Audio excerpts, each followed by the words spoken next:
So another question that I've gotten is, how does one save up for spending on a category once per year in lunch money? The system that you're thinking of or that you're looking for is going to be the envelope system, or the sinking fund system, as some call it. How it's done in lunch money is not the envelope system, but I will show you what you can do in lunch money, and then I will talk a little bit about some potential improvements that you could make or some workflow changes that you could make to improve upon it. So the first thing that I would do is I would set up a yearly recurring item. So let's do just that. My face, as always, is in the way.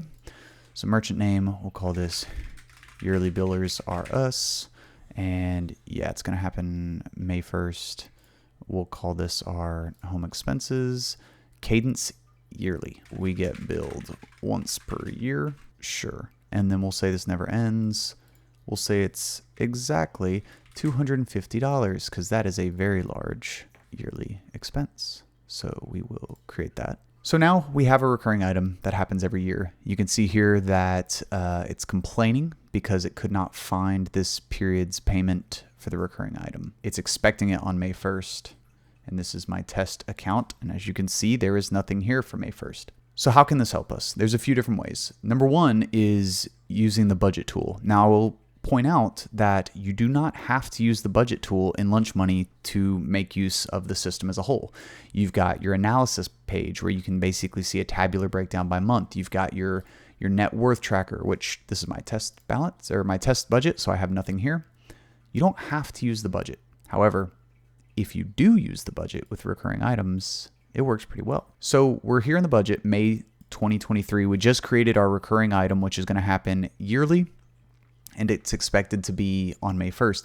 You can see we have this little icon here. This icon says expected expenses this month. Yearly billers are us $250. Be sure to pad your budget by $250. So that's pretty rad.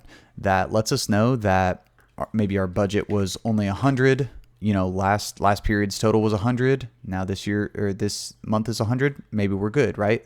Wrong, because we actually need 250 for this yearly recurring expense that we created. So how do we reconcile that? One way that you can reconcile that is you can just be very diligent about checking this budget view every single month, and maybe you jump to the next month and you see, okay, is there anything there? No. Is there anything there? No. Maybe we're in February of 2024, time traveling. Maybe we jump up to May and there we go. I've got my yearly budget. I don't like this approach just because you have to be very disciplined. You have to remember you're relying on your brain to make sure that you save up for this. What I prefer is I prefer to bake these yearly expenses into my planning. So one way that I do that is depending on the expense, depending on how much it is and how much I need to set aside, I'll actually break it down in reverse from when it's going to be due to right now. And I do the math backwards and I determine how much do I need to save up. This is kind of determinate upon you and your systems, upon what works for you. Unfortunately, this is not natively baked into lunch money yet. There is a feature request for this that people have asked for, and we will take a short detour to go look at, help. Here we go. Feedback. No. Help. Feature requests. So, my God, that's bright.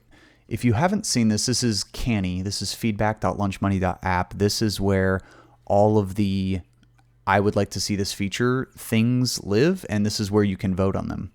So I want to see top. Yeah, look at this. 82 votes for zero-based budgeting. And to be clear, zero-based envelope method, they're a little different depending on YNAB. You need a budget is zero-based. That means every single dollar that comes into your bank account has to go somewhere. It has to have a job. It can't just float. You can't cash flow it. Envelope method, or sinking funds as I like to call them, that's a way for me to say, hey, I have a group of money and this group of money is dedicated to certain buckets, right? So I have a checking account and this checking account has maybe $5,000 in it. But that's not $5,000 of free money. There's $800 set aside for new tires because I know I'm going to need new tires at some point. There's $1,000 set aside for my family vacation in 3 months. There's $500 set aside for Christmas. And perhaps I know Christmas isn't for another 4 months, so maybe I steal from that fund and put it in my vacation budget because that's coming up much more soon. So yeah, if you do care about this feature, I would highly recommend go and vote on this. This is feedback.lunchmoney.app/budget/p/zero-based budgeting. Once again, it is under the budget category up here. And if you sort by top, it's the very first one. Okay, back to the task at hand. So how do we do this within Lunch Money? How would you save up for this in Lunch Money? Here's one way that you could do this. I don't personally like it because it's a ton of work to set up, but depending on how important this is and depending on your preferences, this is a perfectly suitable way to do it. One way that you could do it is you could set it up as an expense category. So you could say my fund, and we will not exclude it from the budget because we're going to actually budget our savings in. Okay, so that is a key here. And then one thing that you could do is once per month, you are disciplined about moving that money. So it's going to be $250 a year. So this month I'm going to move $50 over. So I select my fund, pays myself, or I don't know, my bank, $50, notes, and it's late, so okay, that's 1 of 5. So payment 1 of 5 for fund. So this is one way that you can do it.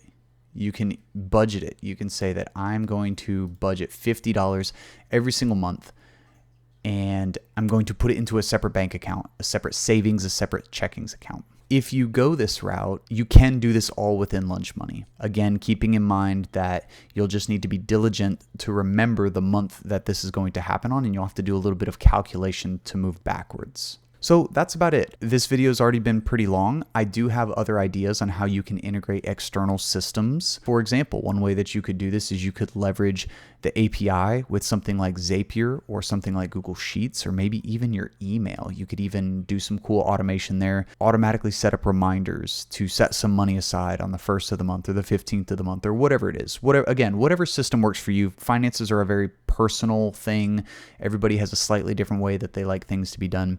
If you're interested in any of the automation or any of the external solutions that could be built here, let me know, and I can do a separate video on that and show how you might integrate some of these external systems into Lunch Money for your purposes. So I hope that was informative. It was a little bit longer than the first video, but I wanted to make sure I was very thorough, that I covered all the potential bases and the avenues that this could be done within Lunch Money. This is a tough one. This is one that everybody has different requirements on how they want to handle their recurring items and whether they'd like to save for them in advance or whether they'd like to just simply know that they're coming up. So I hope these solutions help. I hope they give you a little bit of creativity, hopefully show off some of the flexibility of the Lunch Money app and how you can use it to hopefully fit your needs.